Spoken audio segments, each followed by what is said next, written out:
Kasus penjualan bayi yang baru berumur 3 hari oleh ayah kandungnya sendiri di Palembang kini masih didalami polisi. Lalu seperti apa penyelidikan polisi dan untuk mengungkap kasus serupa yang biasanya terkait dengan jaringan perdagangan anak. Sudah ada mantan penyidik perempuan dan anak Brigjen Purnawirawan Yosefa Sri Suwari. Selamat petang Bu Yosefa. Selamat petang. Ya Bu Yosefa, kalau melihat kasus ini, penjelasan dari Polda Sumatera Selatan, pelaku ini sudah mengiklankan tawaran adopsi anaknya saat masih di dalam kandungan, bahkan sejak Oktober di tahun lalu. Apakah modus adopsi anak oleh orang tua kandung ini sudah sering terjadi?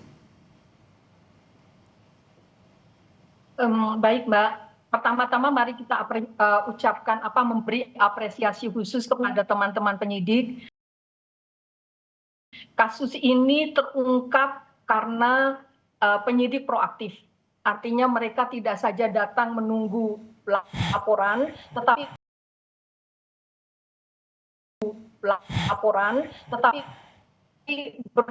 melakukan cyber patrol ya. Itu yang pertama. Yang kedua, mengenai modus. Ini adalah modus yang paling tua, boleh dibilang paling tua, perdagangan anak melalui modus adopsi. Nah, modus adopsi ini sangat berbahaya karena apa?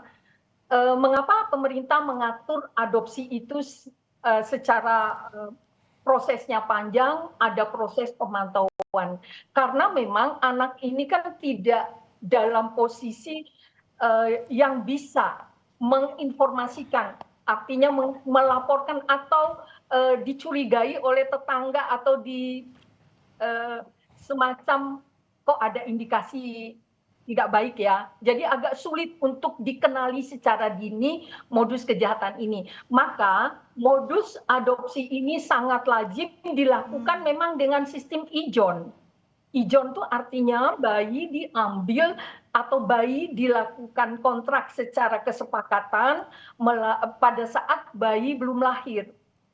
Nah, tidak banyak juga, tidak kalah banyaknya bahwa begitu lahir, ketika bayi tidak sesuai dengan harapan si penerima adopsi dalam tanda kutip, itu diabaikan. Nah, itu satu. Yang kedua, adopsi ilegal menjadi sangat berbahaya ketika hal-hal lain seperti kemungkinan terjadinya, transplantasi organ. Di budaya Indonesia, di budaya Indonesia anak itu acap kali sebagai pemancing. Biasanya punya anak dipancing. Nah, pada saat proses pancing terus punya sendiri, bisa saja anak itu ditelantarkan. Iya, Ibu Yosefa, ini kan juga sebuah hal yang miris begitu ya, karena ini pelakunya merupakan orang tua kandung. Nah, kalau melihat dari pengalaman Bu Yosefa sendiri saat itu, kasus seperti ini biasanya orang tua kandung ini bisa terlibat atau bekerja secara sendirian atau termasuk dalam sindikat penjualan orang. Ada sindikatnya dengan kasus yang serupa. Banyak kali ada yang bekerja sendiri, ada yang sindikasi. Kenapa sindikasi? Karena dia biasanya membuka jaringan. Jaringan yang dia akan minta tolong temannya yang udah memasarkan, yang sudah terbiasa. Itu yang pertama. Yang kedua, mungkin saya berpesan ke teman-teman penyidik, hati-hati mendalami, jangan sampai korban menjadi korban lagi. Biasanya ibu itu bisa menjadi pelaku juga ketika dia secara sadar, tetapi harus benar-benar didalami hal ini, bagaimana si ayah dalam konteks ini ya, bagaimana si ayah meyakinkan si ibu sampai ibu mau menjual, sehingga nanti penerapan pasalnya tidak salah, jadi perlindungan itu benar-benar diberikan secara optimal. Sindikat tergantung konteks, dua-duanya dimungkinkan. Baik, Bu Yosefa, ini kan kejahatan penjualan bayi dilakukan lewat media sosial. Nah, apakah dengan medsos ini pengungkapan kasus bisa lebih mudah atau justru ada tantangan tersendiri?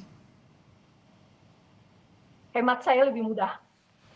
Hemat saya lebih mudah karena informasi itu kita bisa searching dibanding sebelum-sebelumnya. Sebelumnya itu biasanya kita bisa mendapatkan proses begini, begitu setelah terjadi penelantaran terhadap anak adopsi. Baru kita runut ke belakang.